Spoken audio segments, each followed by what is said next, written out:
fait partie intégrante de notre pratique. Donc c'est la notion de retour au sport et quels peuvent être les éléments importants et indispensables à appréhender et à comprendre lors du retour au sport. En fait, est-ce que votre patient est prêt à reprendre l'activité, oui ou non? Juste avant ça, on a des liens d'intérêt à déclarer.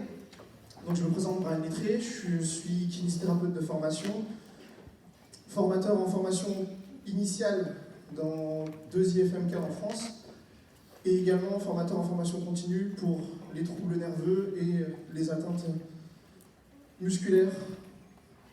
Donc formateur pour différents organismes, que ce soit en France, en Belgique, bientôt en Suisse. Et je suis également rémunéré par la Fédération française de football américain. Et je vais vous présenter, enfin, il va se présenter. Donc, bonjour à tous, moi c'est Gaëtan. Je suis kiné libéral aussi, la même promo que Brian. Et je suis aussi enseignant en IFMK, au CERF et à la PHP. Je sais qu'il y en a beaucoup qui sont venus ici, donc c'est cool. Je suis à côté de ça entraîneur d'athlétisme et j'ai quelques partenariats avec la Fédération française de tennis et d'athlétisme justement en plus. Voilà. Donc on a à la fois une pratique libérale en kinésithérapie, mais aussi des pratiques de préparateur physique et de coach. Donc avant de commencer de parler de retour au sport, voyons juste une notion qui me semble importante, qui est différente de celle de la douleur, mais qui peut être associée, c'est la notion de blessure. Donc, la notion de blessure, c'est tout d'abord un événement indésirable en lien avec une lésion. En fait, que le patient ait une plainte et qu'il y ait une attention médicale sur ce problème. Le retour au sport, généralement, on a tendance à le voir comme une étape, alors qu'il faudrait plutôt le définir comme un ensemble successif d'étapes. On a beaucoup de consensus, notamment le consensus de Berne en 2016, qui définissent maintenant le retour au sport comme un continuum. En fait, votre patient, il ne va pas être prêt tout de suite à revenir au niveau compétitif. Il va y avoir des étapes intermédiaires où vous allez le faire reprendre l'activité physique, puis ensuite le sport dans son club, dans sa structure, mais avec des contraintes, des limites. Et enfin seulement, vous pourrez peut-être envisager, au cours de plusieurs étapes, la reprise de votre patient sur ses compétitions, sur son niveau de jeu qu'il avait peut-être auparavant, voire un niveau de jeu supérieur à l'étape avant la blessure.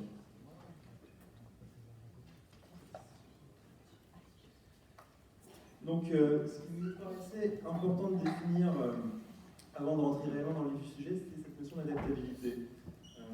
Là, ici, vous pouvez voir qu'il y a 3 possibilités d'adaptation. Si on augmente la charge, vous vous retrouvez potentiellement dans le cas de surentraînement ou de sportif, en fait, la charge est trop importante pour lui, il ne peut pas la supporter. Et finalement, plutôt que progresser, plutôt que s'améliorer avec l'entraînement, il perd en capacité. C'est exactement le même principe que quand vous vous blessez. Finalement, le tissu, il a reçu un excès de contrainte pour X ou Y raison, de nature traumatique ou non, de manière répétée ou non. Et en fait, cet excès de contrainte fait qu'il perd en capacité. A l'inverse, vous pourrez aussi définir les réponses maladaptatives en lien avec le défaut de charge. Donc c'est souvent ce qui se passe aussi avec beaucoup de patients qui ont de la douleur, qui ont de l'appréhension, qui du coup arrêtent toute activité, puis en fait ils s'attendent à reprendre quelques semaines après sans douleur, et finalement c'est la douche froide. C'est toujours aussi douloureux, voire ils sont même moins capables de le faire. Donc nous, ce qu'on recherche toujours en rééducation, et ça nous paraît plutôt logique, c'est ce principe d'homéostasie, d'équilibre, où on aura une charge qui sera ni trop peu, ni trop, ni pas assez, et qui sera pertinente. Moi, j'aime bien expliquer ça aux patients de la manière suivante avec Thomas Pesquet, qui revient de sa station internationale, et qui est complètement déconditionné par sous-contrainte, finalement, justement. Et chez qui il faut avoir tout un protocole, toute une manière de faire pour le réadapter, pour le réadapter à la contrainte. Donc, Gaëtan va beaucoup plus parler des lésions tendineuses et des tendinopathies, et moi des lésions myocollagéniques, des lésions musculaires. Donc si on s'intéresse à cette étude de Pascal Edouard, étude épidémiologique sur les athlètes faisant de l'athlétisme, on se rend compte que la contrainte va être déterminante dans le type de tissu lésé. Donc que ce soit pour les filles ou pour les gars, une sollicitation en sprint va amener à beaucoup plus de blessures en lien avec, en rouge, les ischio-jambiers. Donc le sprint est fortement associé à des lésions au niveau des ischios. A l'inverse, en bleu, lorsque vous avez des distances qui s'allongent, vous allez avoir, d'un point de vue des lésions myocallagéniques, beaucoup plus de blessures avec la jambe postérieure, mais donc les lésions au niveau du mollet. Donc là, ça va déjà nous introduire certaines choses, c'est que le type de blessure va énormément dépendre du type d'activité que le patient va avoir. Et donc vous allez tomber sur forcément des profils totalement différents. Si vous prenez un sprinter ou si vous prenez un coureur de 1500, les corps ne sont absolument pas la même. Les contraintes qu'il doit pouvoir absorber après la rééducation ne sont absolument pas les mêmes. Et je vous dirais même que pour un même sport, vous pouvez avoir totalement deux profils différents. Vous prenez Usain Bolt, vous prenez Christophe Lemaire, c'est pas le même profil. Vous prenez Olivier Giroud, vous prenez Mbappé, les deux sont attaquants, mais par contre on ne les utilise pas de la même manière. Et c'est ce qui fait que dans votre éducation, il va falloir avoir une certaine spécificité en lien avec votre athlète.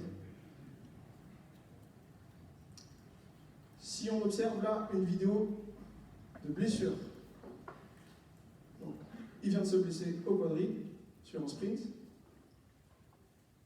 il vient de se reblesser au quadri sur un sprint, et lui vient de se blesser à l'ischio sur un sprint. Le contexte, c'est que ces personnes sont des personnes sédentaires. En fait, une fois par an, ils font des sprints pour déterminer lequel aura un tour de draft sur un jeu en lien avec la NFL. Et donc ce sont des personnes qui n'ont pas l'habitude de courir, qui courent une fois par an, qui se blessent. Blessure pour celui qui se fait les ischios, biceps fémoral.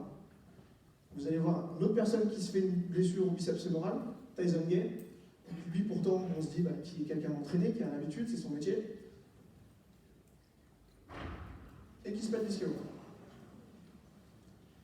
Contexte, donc c'était l'un des meilleurs du monde, bon, dopé aussi.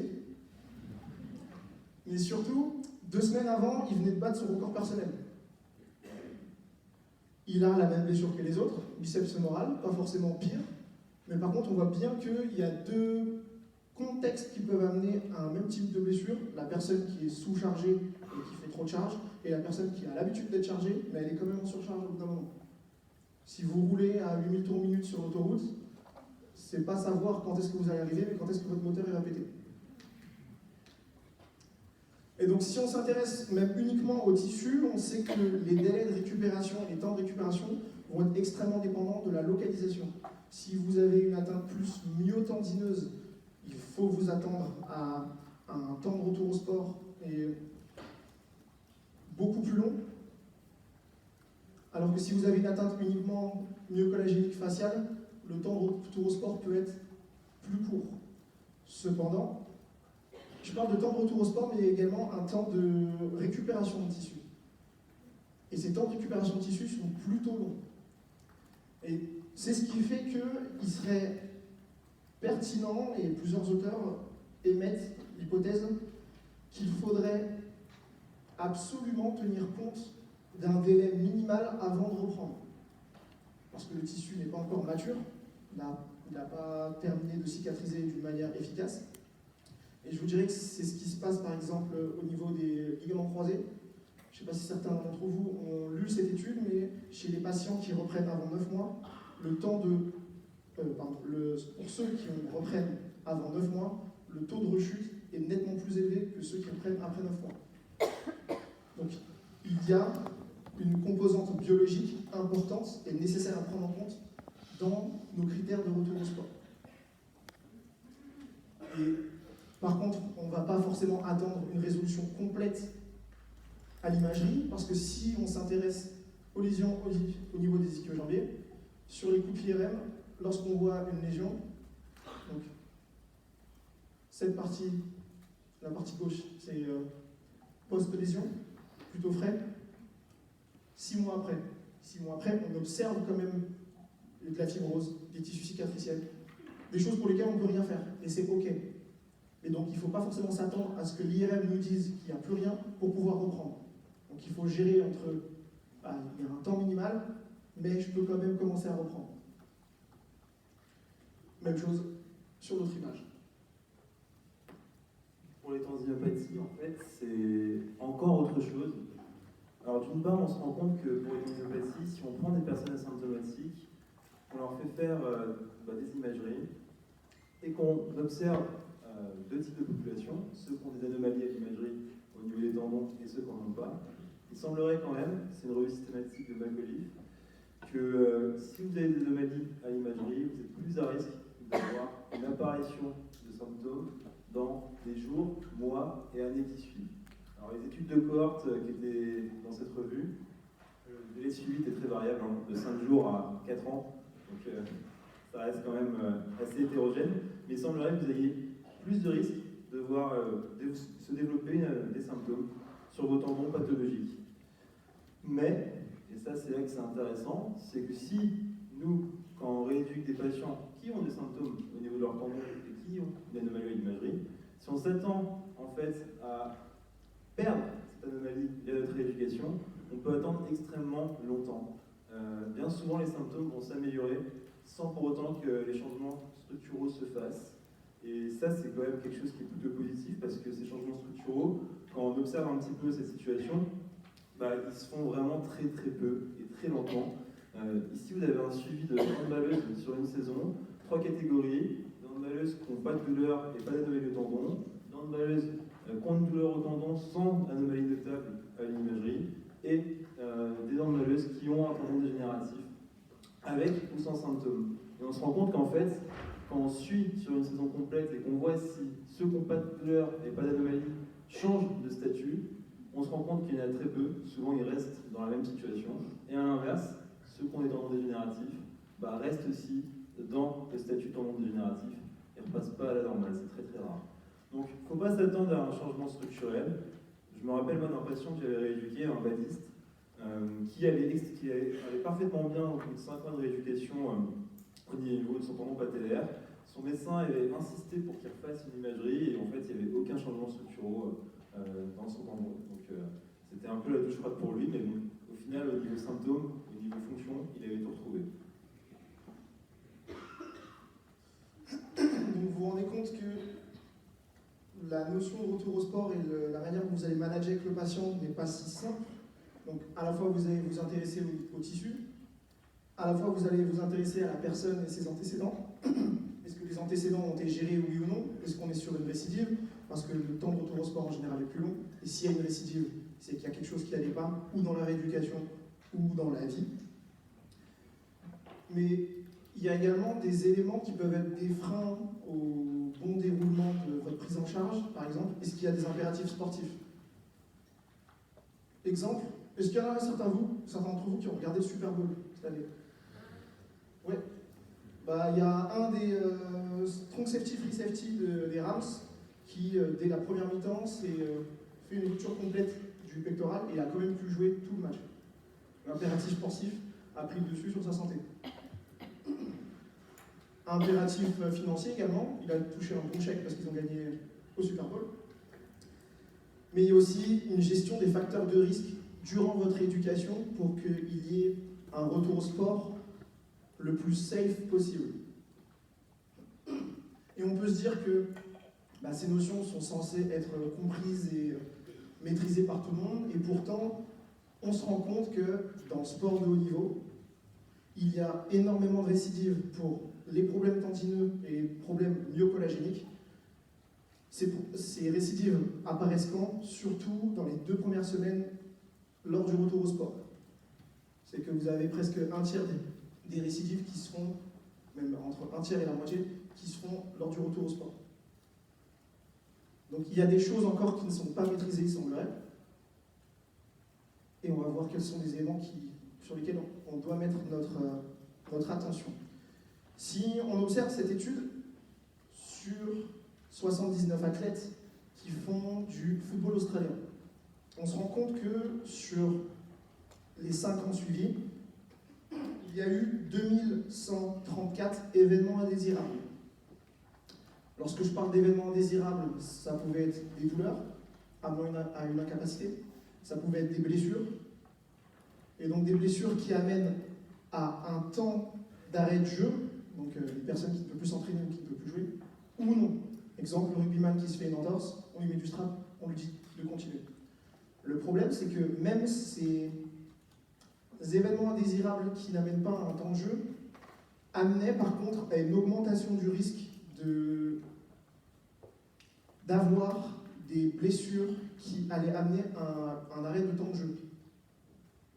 Dit plus simplement, vous vous faites mal pendant une activité sportive, vous vous dites ça va passer, il y a de grandes chances que vous fassiez pire plus tard.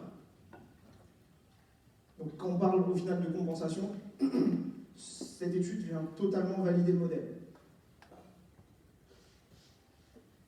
Et c'est vrai qu'en fait, le souci, c'est que pour les lésions musculaires, parfois, le sportif, il se sent bien, il a envie de reprendre, et il est vraiment motivé à reprendre vite. Et c'est aussi pour ça que le risque de récidive il est important, c'est que on va peut-être le faire reprendre, mais en fait, il manque de force, il manque de flexibilité, et il y a certains paramètres comme ça qu'on n'aura peut-être pas pris en compte qui pourraient expliquer justement la récidive ou la compensation justement sur d'autres structures articulaires, musculaires, etc. Pour les tendons, par exemple, prenons l'exemple du tendon d'Achille, il y aurait 27% de récidive sur des personnes justement qui ont eu une tendinopathie achillaire symptomatique et qui ont repris le sport.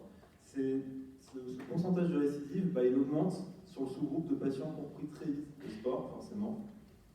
Et ce qui est intéressant, c'est qu'en plus qu'il y a un gros risque de récidive, on a aussi bien souvent des symptômes persistants avec des personnes, c'est une étude de cohorte avec un suivi sur 5 ans, où on se rend compte que quasiment une personne sur deux, il y a encore des symptômes persistants, voire il y a apparition de symptômes du côté controlatéral, ce qui renforce aussi un petit peu ce phénomène de compensation que Brian a décrit.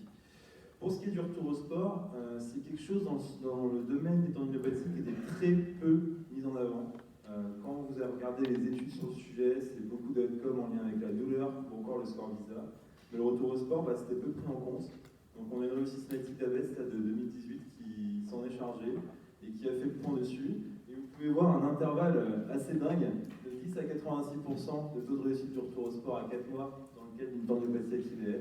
Donc cet intervalle, il ne renseigne pas beaucoup, forcément.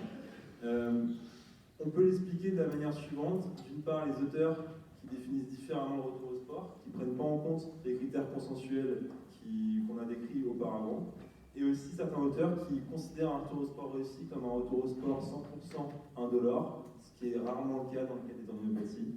Donc ça pourrait expliquer justement un intervalle aussi grand.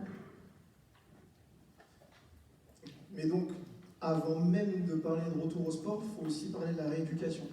Qu'est-ce qui va nous emmener vers le retour au sport? Tout d'abord, la rééducation ne doit plus, ou ne devrait plus, se faire par protocole. C'est-à-dire suivre des exercices à faire à telle période en lien avec la blessure, à telle période en lien avec la blessure. C'est que le patient devrait valider des critères pour nous permettre de progresser.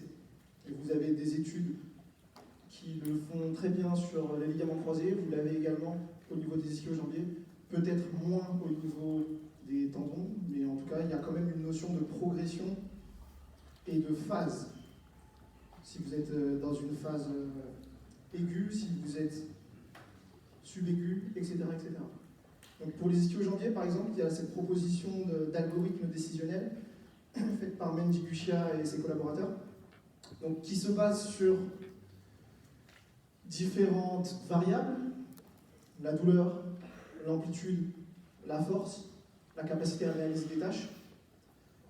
Ces variables vont être soumises à des tests, et uniquement lorsque ces tests sont validés, on peut passer à la nouvelle étape, qui, elle, va être constituée de différentes contraintes, des contraintes en général plus élevées, plus intenses, pour petit à petit se rapprocher du retour au sport. C'est vraiment la grande différence en fait avec ce qui se faisait avant. Pour moi, l'exemple quand même qui parle le plus, ça reste pour la ligamentoplastie où on vous disait pas avant 3 mois, pas de pivot avant 6 mois. Alors déjà, ça n'avait pas de sens parce qu'en fait, un pivot, ça va dépendre comment on le définit. Est-ce que c'est un pivot à haute intensité, sur 2 jambes, sur une jambe? Ça va vraiment dépendre de la manière dont c'est défini. Puis ça va aussi dépendre de l'individu en face de vous. Si la personne en face de vous, elle n'a pas une force suffisante, une capacité coordinatrice suffisante, etc., pour réaliser ce que vous lui demandez, qu'importe qu'elle soit à 6 mois, à 3 mois, elle n'y arrivera pas. Et à l'inverse, quelqu'un qui récupère plutôt vite, chez qui on s'est assuré quand même qu'il était capable de réaliser l'activité qu'on souhaite qu'il réalise, on l'a fait valider avec des tests, avec pas mal d'outils qu'on pourra voir ensemble en clinique après. Pourquoi pas le faire reprendre de manière un petit peu anticipée si on est capable. Donc là, vraiment, c'est vraiment important cette manière de raisonner parce que ça change un petit peu la donne dans la rééducation. Et en fait, c'est vraiment un passage d'une phase à une autre où on peut voir ça comme un feu rouge, un feu vert. Le patient, il valide pas certains critères. Okay. On va passer un petit peu plus de temps sur la phase en question. Alors qu'à l'inverse, si le patient il valide certains critères, hop, le feu est vert, on peut quand même continuer d'avancer. Donc là, on vous a parlé de la manière de progresser avec le patient, mais rendez-vous compte par contre qu'il va falloir vraiment charger ses tissus. S'il y en a qui m'ont déjà entendu en cours, en conférence ou autre, je dis beaucoup de cramer les patients. C'est très important pour leurs tissus.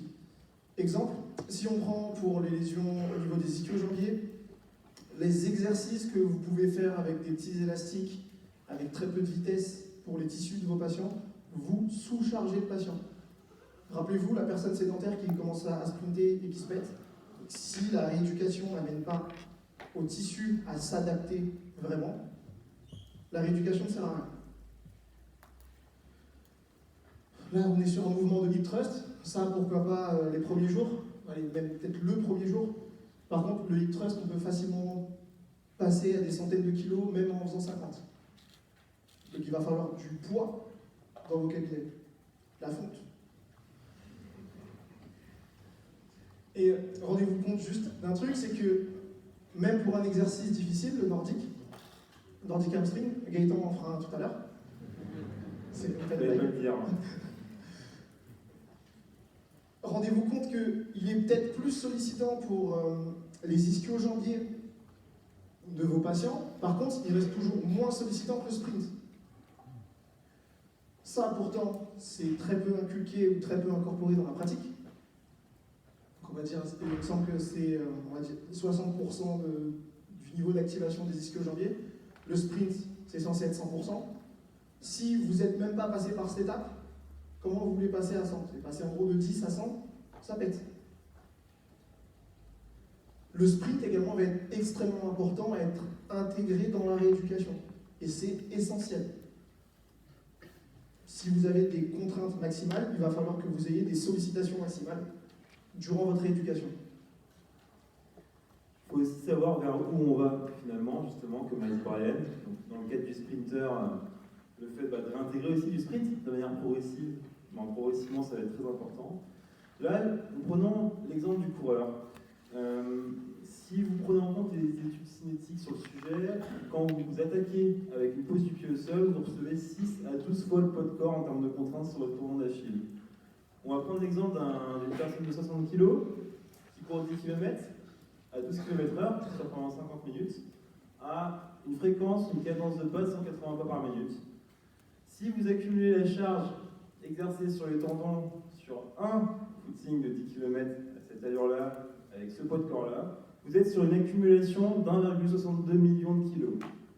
Donc, les petits exercices de 3 x 15 répétitions en excentrique sur votre petite marche, peut-être que le patient s'améliore suite à ça, mais non pas parce que son tendon s'adapte à la contrainte.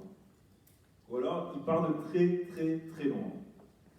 Et ça, c'est quand même quelque chose qui est extrêmement intéressant à prendre en compte.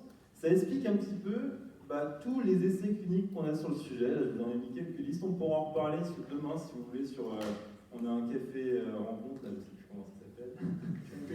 Donc on pourra détailler un petit peu ça. Mais en fait, c'est des essais qui comparent des poussières avec des poussières, en fait.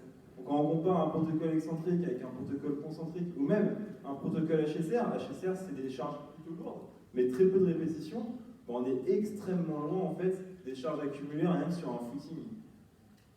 Donc, si on veut parler de réadaptation justement du tendon à la contrainte, si on est sur ce paradigme-là, on sait que cette adaptation, elle se fera par la remise en charge progressive au sein même de l'activité de course, mais aussi par des activités d'ordre biométrique, beaucoup plus contraignantes, ou encore des activités de renforcement. Ça reste intéressant, mais ça sera une base, et non pas vraiment le critère évolutif de progression.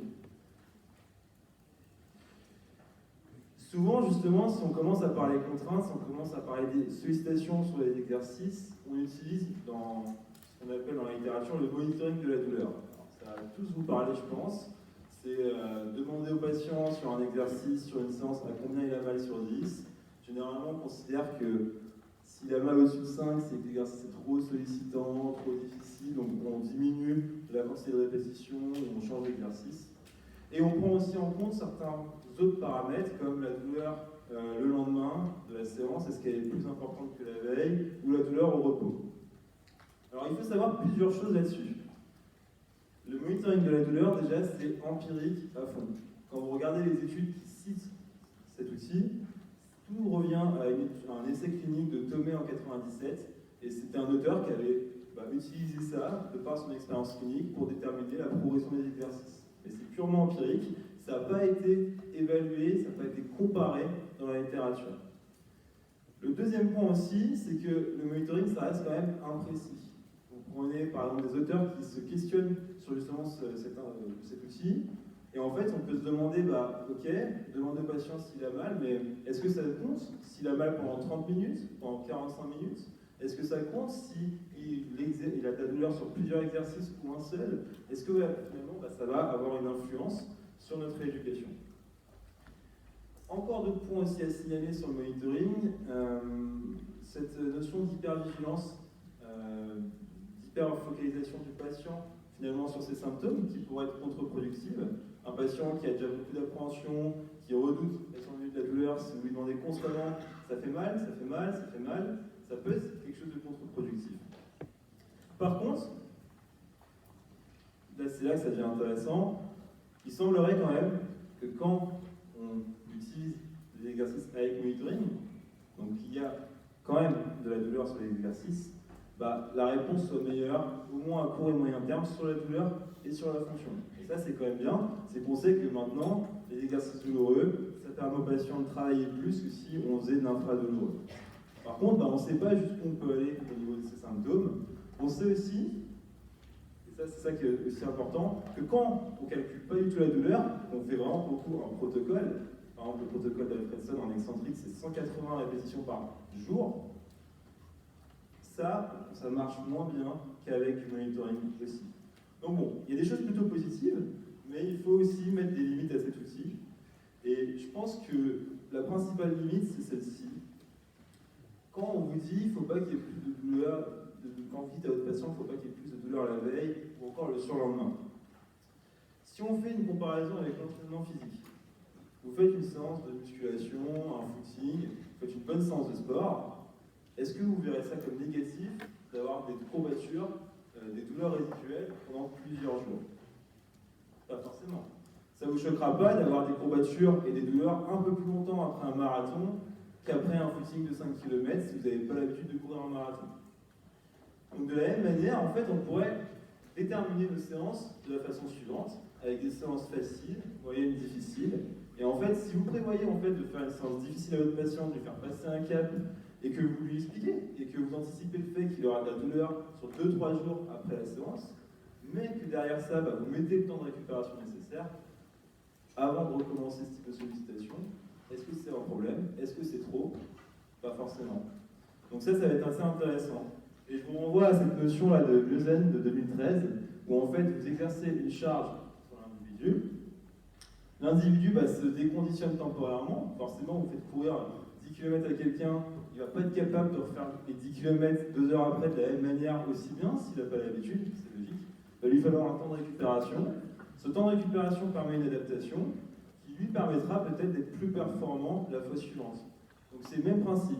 Et quand vous rentrez sur du surentraînement, vous enchaînez effectivement des séances trop compliquées, des exercices trop compliqués, que vous ne laissez pas le temps de récupérer, là, potentiellement, vous rentrez sur un mécanisme adaptatif avec un risque de survenue de blessure ou d'aggravation de la blessure. Dernier point, Vous pouvez voir un graphique en haut, c'est un graphique issu d'études de Magnusson. Alors ce graphique-là, il montre qu'en fait, là c'est la synthèse collagénique suite à une activité. Il y a de la synthèse et il y a de la dégradation. Et on rejoint cet équilibre d'homéostasie où au début il y aura plus de dégradation que de synthèse, ça finit par s'équilibrer, voire être favorable au confinement, être en faveur de la synthèse. Et quand vous regardez les activités ici, vous avez 3 activités, A, B et C, c'est cette courbe logarithmique en haut. Ce qui se passe ici, c'est que la synthèse collagénique, elle peut être provoquée très facilement par des activités de faible intensité. Donc on peut essayer d'envisager la rééducation comme un entraînement, où vous aurez des séances difficiles, où vous ferez ces séances-là avec le patient à la rigueur, parce que c'est des séances importantes qui font passer un cap, où vous devez surveiller, et à côté de ça, vous pourrez rajouter de l'auto-rééducation à la maison, des séances beaucoup plus faciles, qui pourront justement se mettre entre ces séances difficiles. Là, je vous donne un exemple d'essai clinique. J'ai encore fait une petite veille avant-hier dans le train, où je regardais les derniers essais parus dans le domaine de l'homéopathie du membre inférieur ces 3 dernières années. Et en fait, c'est quand même dommage, c'est que j'estime, il faudrait vérifier, j'ai pas fait de revue systématique dessus, que 90% des essais, ils ne nous concernent pas vraiment. Ça étudie la PRP, ça étudie les supplémentations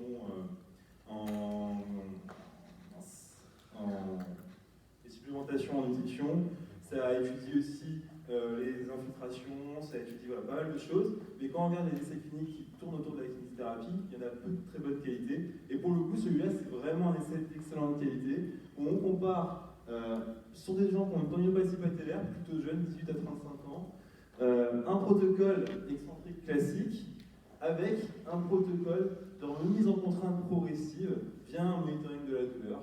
Et en fait, pour le coup, les résultats ils sont largement en faveur du groupe qui a eu des remises en contrainte progressives, où on a remis des contraintes pliométriques. Et ça, c'est quand même un essai vraiment de bonne qualité et qui met en avant le fait qu'en fait, en faisant ce type de rééducation, on a des résultats qui sont meilleurs. Vous tombez sur exactement la même chose d'un point de vue des lésions myocollagéniques, au niveau des lésions aux ischios, où lorsqu'on compare 2 groupes, un groupe qui a une rééducation pain-free, sans douleur, surtout il ne faut absolument pas avoir mal pendant les exercices, ou un groupe pour lequel on tolère d'avoir de la gêne, un petit peu de douleur, on se rend compte que pour le deuxième groupe, déjà, on n'a pas plus de chances de récidive. 2, il semblerait même que sur un autre essai que celui-là, mais pour la même équipe, on ait des capacités fonctionnelles qui arrivent plus tôt, donc un retour au sport précoce, plus précoce en tout cas, et des capacités fonctionnelles plus importantes. Donc, travailler dans de la gêne-douleur serait un paramètre également important à prendre en compte. Je vous dirais, si vous n'êtes pas à l'aise et si vous avez du mal pour l'instant à monitorer en lien avec la douleur, le faites pas. Si vous êtes à l'aise, il semblerait que ce soit plus intéressant. Et donc là, on est sur un raisonnement algorithmique dans les 2 cas, où les patients valident des phases qui leur permettent d'avancer dans la difficulté des exercices. Et du coup, ces phases, elles sont validées avec des outils que Brian va vous montrer. Avec donc différents paramètres, différents outils qu'on a vus tout à l'heure, comme pour les ischio-jambiers. Mais peu importe la lésion au niveau du membre inférieur, il y a des consensus qui sont sortis, le consensus de Berne en 2016, consensus italien en 2020, où des experts se sont mis d'accord pour se dire « Ok les gars, quels sont les critères cliniques et médicaux à valider pour qu'un athlète puisse reprendre ?» Parmi ces critères, il y a à la fois les hop tests, il y a les hop tests mais qui font partie au final de l'index de symétrie des membres. Donc pour les hop tests, par exemple, Gaëtan va vous montrer, retire le micro. Donc c'est tout bête, mais par exemple le triple hop test, où c'est triple saut à une jambe en longueur, avec le dernier qui est une stabilisation. Normalement il est censé aller plus loin. Vous avez le side hop. Allez monsieur. C'est pas grave. Je te montre. Ça, on est plus sur le time up, vous prenez 40 cm et sur 30 secondes il doit faire le maximum de va-et-vient. Donc en comparant avec la jambe saine, vous avez un drop jump, vous avez également le saut en hauteur d'une jambe.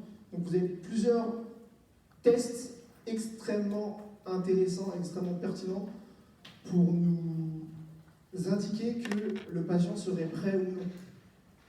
Vous avez également des tests d'endurance de force. Pourquoi endurance de force? Si vous êtes fatigué au bout d'une heure et demie de match et que vous n'avez toujours plus la force de réaliser une tâche, les risques de blessure sont grandement augmentés.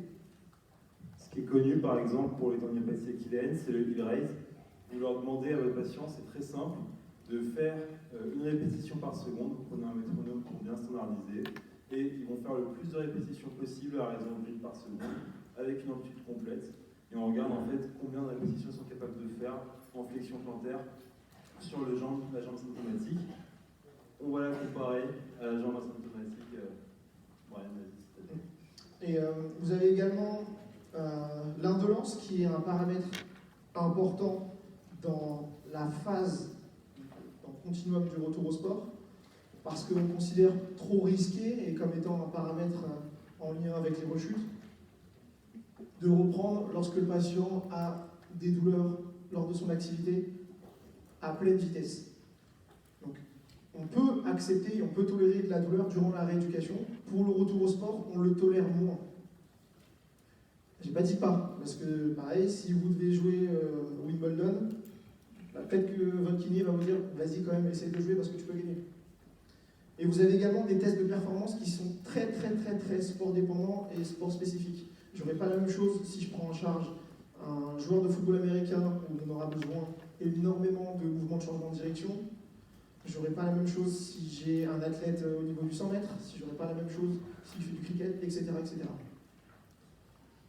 Alors là, maintenant qu'on a parlé un petit peu de charge, on pourra encore une fois en reparler un peu après cette conférence aussi, si vous voulez. Il nous paraissait vraiment important aussi de discuter qualité de mouvement. Pourquoi? Parce que on se rend compte, on va vous faire une petite mise en situation. On se rend compte que selon comment vous bougez, forcément, ce ne sera pas du tout la même chose en termes d'adaptation de vos tissus. Donc, allez, on va essayer. Ouais. Vous avez tous vous lever? Allez, certains.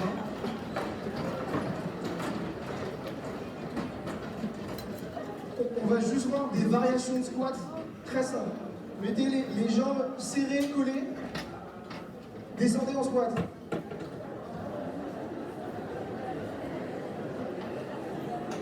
Première variation de squat. Donc au final, vous marquez au patient, il a fait des squats.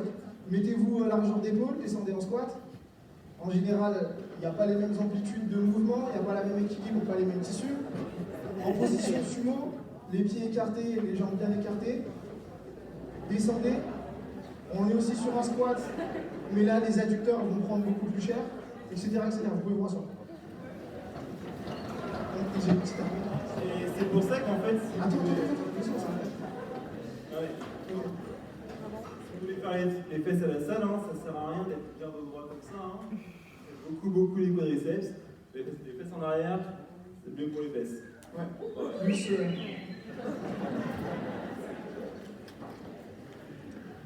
Et donc là, je vous montre un athlète qui n'est pas forcément un athlète pro de track and field, qui fait de l'athlétisme à niveau universitaire. Je vous remets juste son mouvement de Nordic hamstring. Donc, il est chargé, amplitude complète. Il fait le retour. Je vous montre un deuxième athlète. Cet athlète, c'est Deshaun Jackson, c'est un ancien receveur des Eagles, donc pro depuis X années au football américain, joueur clé. Maintenant, regardez la gueule de son Nordic hamstring. Ils font le même exercice. Par contre, il y en a un, l'exercice va être efficace. L'autre, je ne suis pas sûr. Lui, je lui mets 10 sur 10. Lui, j'ai même pas envie de le noter. Et encore une fois, ça va dépendre de ce que vous recherchez. Là, si vous cherchez à lui renforcer le dos, pourquoi pas. Mais si vous recherchez vraiment à solliciter les disques jambiers, là, votre exercice, il est bien moins pertinent dans cette situation-là que dans la première. Et je vous propose qu'on note Gaëtan. De l'échelle entre très bien et pas bien.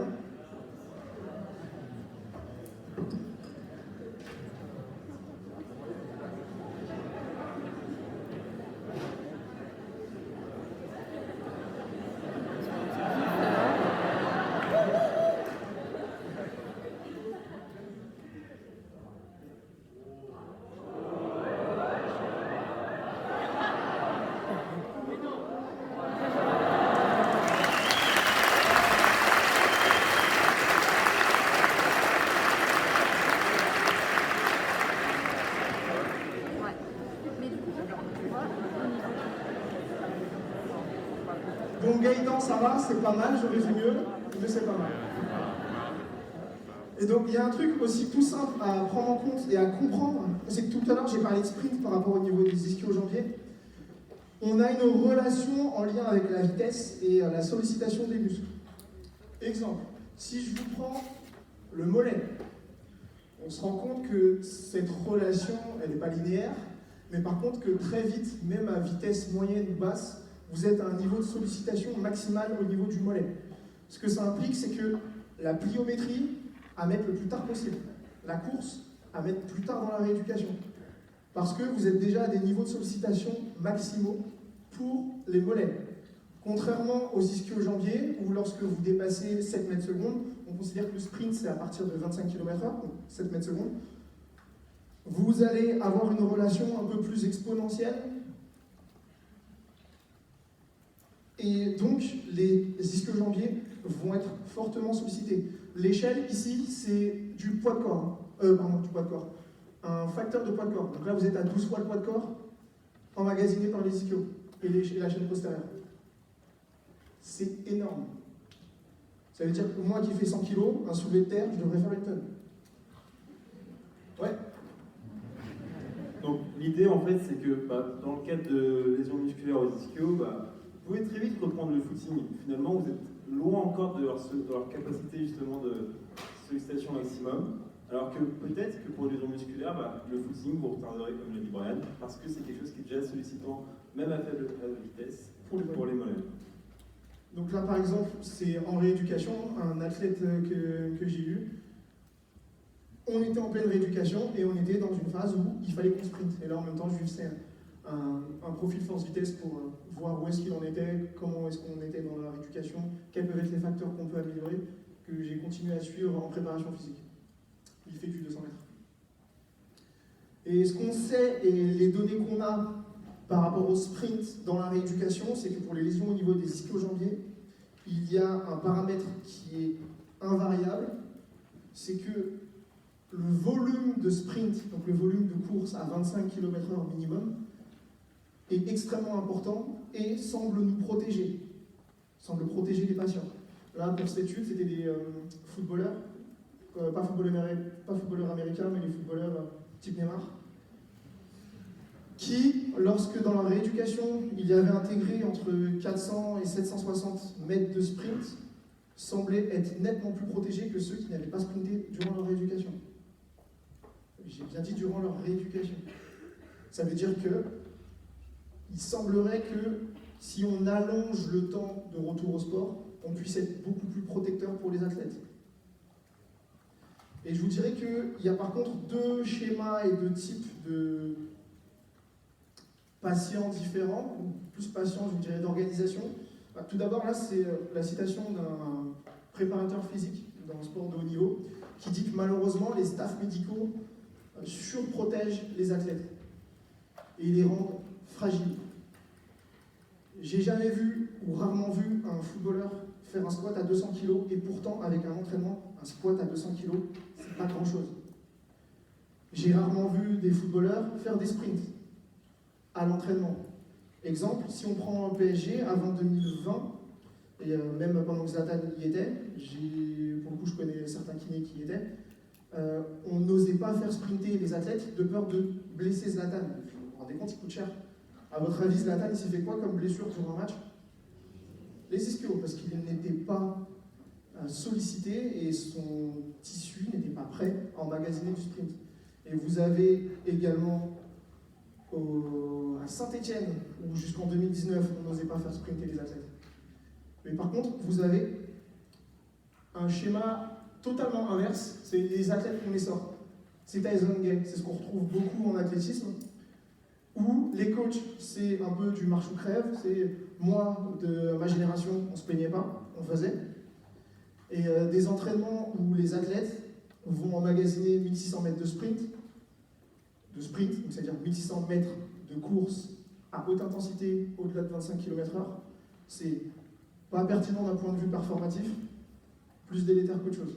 Et on a eu le problème du coup où on a des entraîneurs venus de l'athlétisme qui étaient venus dans le foot et qui faisaient faire beaucoup de sprints sur des distances de 100, 110, 120 mètres à des footballeurs Or, c'est des choses où ils sont peu amenés à être exposés là-dessus. Alors, en footballeur, ça va répéter beaucoup de sprints dans un match, mais c'est des sprints sur 30-40 mètres. Et donc là aussi, c'était pas quelque chose de forcément très adapté pour eux. Et donc, lorsque l'on vous parle depuis tout à l'heure de mouvement, de qualité de mouvement, dans le sprint et dans la course également, il y a des éléments intéressants et importants à observer. Et c'est pour ça que si vous faites une rééducation, il va falloir un minima, un peu d'espace pour pouvoir analyser la gestuelle de votre patient. C'est que vous pouvez avoir un sprint qui est plus, au final, une phase d'accélération prolongée qu'une phase de sprint. Parce qu'on n'aura absolument pas la même gestuelle, on n'aura absolument pas les mêmes contraintes, on n'aura absolument pas les mêmes directions de force, ni la même efficience. Et donc vous vous rendez bien compte aussi que la sollicitation des tissus va être totalement différente. Si vous prenez cet athlète au football américain, donc dans notre sport, pour plaquer bas, on a besoin d'être bas. Le problème, c'est qu'à force de courir comme ça, on surdose et on surcharge nos ischio-jambiers. Et il y a pas mal d'auteurs qui émettent l'hypothèse que cette manière de courir pourrait être à risque. Pourrait, et c'est difficile de conclure, parce que dans un match, vous allez peut-être courir comme ça, pendant tout le match, peut-être pendant 10 matchs, et on ne sait pas vous dire si vous aviez couru de cette manière, vous n'auriez pas eu la même blessure que lorsque vous aurez couru de cette manière. Donc ce n'est pas forcément des choses absolument à corriger, mais c'est quand même important à observer. Et sachant que cette correction s'est faite sur quelques séances de prépa physique. Il me semble sur 2 ou 3. C'est plutôt simple d'observer. Hein. Vous mettez un patient sur un tapis de course, vous le filmez, il y a des paramètres assez faciles à regarder, la cadence, la pose du pied au sol, l'oscillation verticale du bassin. Franchement, il n'y a pas besoin de beaucoup d'équipement, il n'y a pas besoin d'investir beaucoup pour faire ça de manière qualitative. Donc, moi, par exemple, dans mon travail en lien avec la préparation physique, je fais pas mal d'analyses vidéo avec les athlètes. Donc, le matériel que j'ai, une tablette que je mets au ralenti, vous avez un iPhone, vous avez un téléphone, ça fait largement l'affaire. Et c'est également important et intéressant, selon moi, pour observer s'il peut y avoir aussi des asymétries qui restent et qu'on ne peut pas observer avec des exercices. Exemple, donc là vous avez différentes phases d'un kilogramme lors d'un sprint. Donc vous avez le toe off lorsque vous avez les orteils qui quittent le sol, maximal vertical position. Vous avez cette phase qui correspond au strike, donc lorsque la cuisse arrière arrive à la verticale, le touchdown lorsque le pied est au sol et le full support. Et ce que l'on voit chez cet athlète, c'est que dès la phase de strike, et ça se répartit et ça se confirme également à la phase de touchdown, vous avez une asymétrie entre la jambe droite et la jambe gauche. Ça pourrait être peut-être des choses importantes à surveiller et peut-être à corriger lors de votre rééducation. Mais bien sûr, il y a des variabilités individuelles, mais je ne pourrais absolument pas vous dire qu'il faut laisser ça comme ça. Alors maintenant qu'on a parlé un petit peu justement de cet aspect qualitatif, il nous semblait aussi important de parler de ce continuum-là, le continuum contrôle KO. Alors ça, c'est quelque chose qui a été théorisé il y a peu de temps par Taberner en 2019. On part du principe que quand vous avez un sportif qui se blesse, un patient en face de vous, les premières phases de la rééducation, c'est plutôt facile de le suivre. C'est plutôt facile parce que vous allez lui faire faire du renforcement, vous aurez un nombre de répétitions, une charge, des exercices bien définis.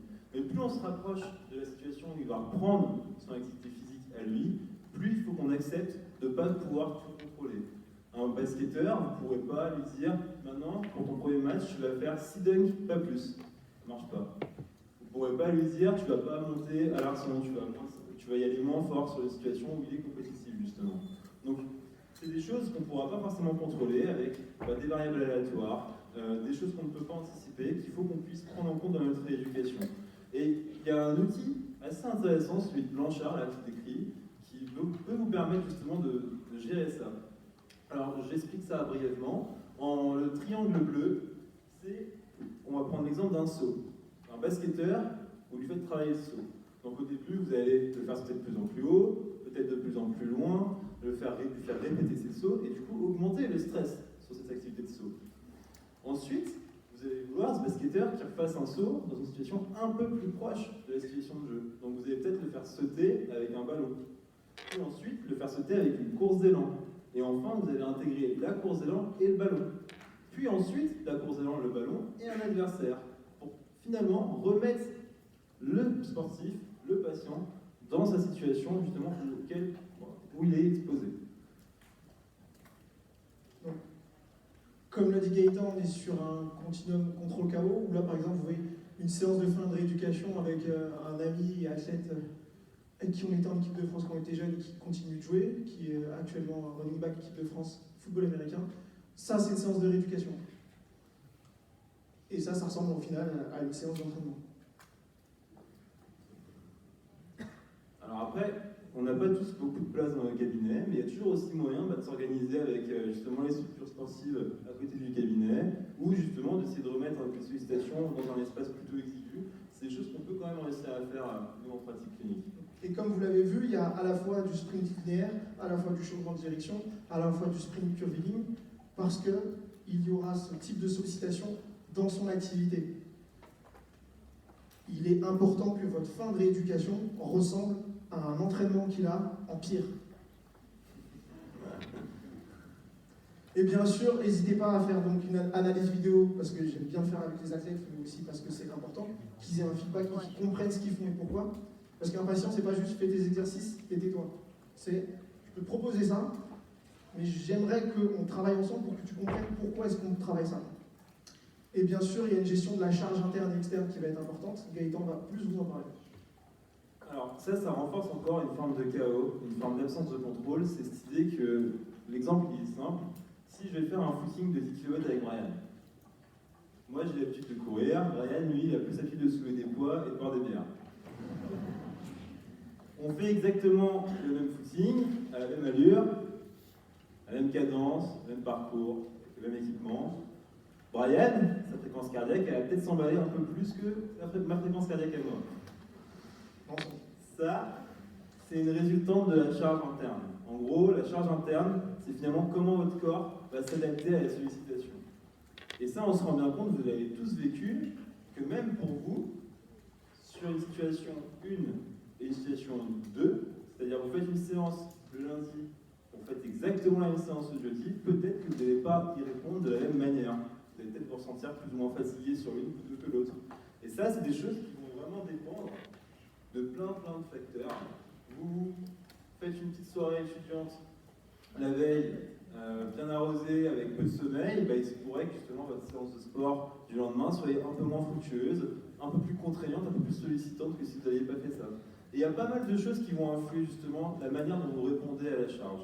Et donc forcément, quand on prescrit de la rééducation, quand on fait de la rééducation avec le patient, il faut prendre en compte ces paramètres-là. Un patient qui vous dit qu'il a eu des soucis personnels, qu'il est stressé, qu'il ne se sent pas au top pour travailler aujourd'hui, il faut prendre ce type d'infos en compte parce qu'elle va forcément jouer sur la manière dont il va répondre à ce qu'on va lui proposer. Et donc rendez-vous compte que vous n'êtes pas que face à un paquet de tissus, du tissu nerveux, du tissu musculaire ou autre, mais vous êtes face à un patient qui a un réel besoin, qui a des réelles attentes. Dans un contexte, votre patient, il veut reprendre le sport, il va falloir pouvoir, si possible, dans les introductions, en discuter forcément avec lui, pourquoi il veut reprendre le sport rapidement, est-ce qu'il y a un enjeu particulier, ou en discuter aussi avec le personnel médical s'il est aussi investi dans ce processus, ou justement le coach. Moi, en libéral, je n'ai pas forcément le temps d'appeler les coachs après ma journée de travail, etc. Donc, c'est quelque chose que je fais durant la séance. Les patients, ils sont plutôt contents, ils voient qu'on s'investit aussi plus loin au-delà de la séance. Et parler au coach, voyez un petit peu comment on peut envisager justement ces différentes phases de retour au sport avec lui. Ça peut vous permettre d'être plus efficient, plus efficace sur l'objectif du retour au sport. Moi, j'ai toujours en tête justement cette notion aussi de risque tolérable, parce qu'en fait, même un sportif amateur qui, par exemple, a une échéance importante pour lui, qui compte beaucoup, pour laquelle il s'est investi, il a passé du temps, il faut prendre en compte ce paramètre-là aussi, et peut-être envisager du coup de définir si oui ou non ça vaut le coup justement de faire cette échéance, de reprendre un peu plus vite ou pas. J'ai toujours l'exemple de Liu Jiang, qui justement c'était la grande star chinoise en 2008, pour les Jeux de Pékin, et qui, lui, pour le coup, n'a pas calculé ce risque. Il fallait à tout prix qu'il court au JO, il a été incapable. Et il avait justement une douleur au tendon d'Achille à l'époque. Si on résume un petit peu ce qu'on a déjà fait, toutes les clés en fait d'un retour au sport réussi, on pourrait les illustrer ici au sein de la rééducation. Alors, on parle juste de la rééducation. Pas mal de paramètres à prendre en compte, qu'on a déjà discuté ensemble. Il y en a un qu'on a très peu discuté, c'est les facteurs psychosociaux, et ça nous semble quand même intéressant de garder en tête. Ça a été vraiment, dans le domaine du sport, très peu analysé. Pour les tendinopathies, il n'y avait aucune étude qualitative sur les tendinopathies du membre avant 2016. Et il n'y en avait eu qu'une seule, et il y en a eu 3 autres, justement, l'année dernière, qui sont apparues. Et du coup, ça nous renforce un peu en termes d'informations sur le sujet. Et on se rend compte, en fait, que parfois, les sportifs, les patients, ils ne sont pas forcément prêts à prendre le sport d'un point de vue psychologique. Ils ont énormément d'appréhension à récidiver. Ils ont du catastrophisme, ils se disent que s'ils ont un petit peu mal, ça empire l'état de leurs tendons, ça empire l'état de leurs muscles. Et donc ça, c'est des choses, en fait, qu'il va falloir qu'on discute avec eux, qu'on va devoir prendre le temps de faire le point, parce que c'est des choses qui sont extrêmement impactantes et qui, du coup, vont limiter ce pronostic et cet enjeu de retour au sport. Donc, juste avant la diapo de fin, certains d'entre vous connaissent l'ACLRSI, un questionnaire de retour au sport, d'appréhension d'un test psychométrique. Il rentre en compte pour les croisés, vous pouvez l'utiliser également pour toute lésion au final du membre inférieur. Et pour les ischio, vous avez même des tests comme le H-Asking test, où vous allez très vite faire une évaluation de jambe. Si le patient ou a de l'inconfort ou ne se sent pas prêt à le faire, il ne peut pas reprendre le sport. Et ça, c'est intéressant, on ne se sent pas prêt à le faire. On prend vraiment en compte l'appréhension du patient. Donc, pour terminer, on a beaucoup parlé, mais donc, les choses qui sont importantes selon nous par rapport au retour au sport. Donc, de 1, c'est un continuum.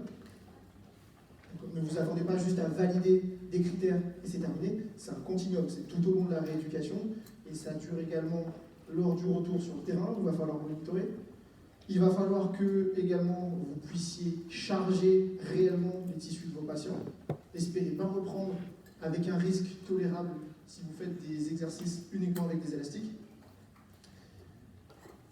Et cette prise de décision, elle doit être partagée avec l'athlète et avec son environnement, si possible, avec le coach ou autre. Mais il y aura cependant des critères minimaux à valider, les critères cliniques ou les critères médicaux, les critères temporels également, et vous devez absolument par contre vous adapter à l'individu, que ce soit d'un point de vue du sport, ou de sa santé en général, ou du fait qu'il a eu un enfant, il n'a pas dormi la nuit, donc la séance doit être adaptée, etc. Merci beaucoup en tout cas d'avoir participé à cette conférence.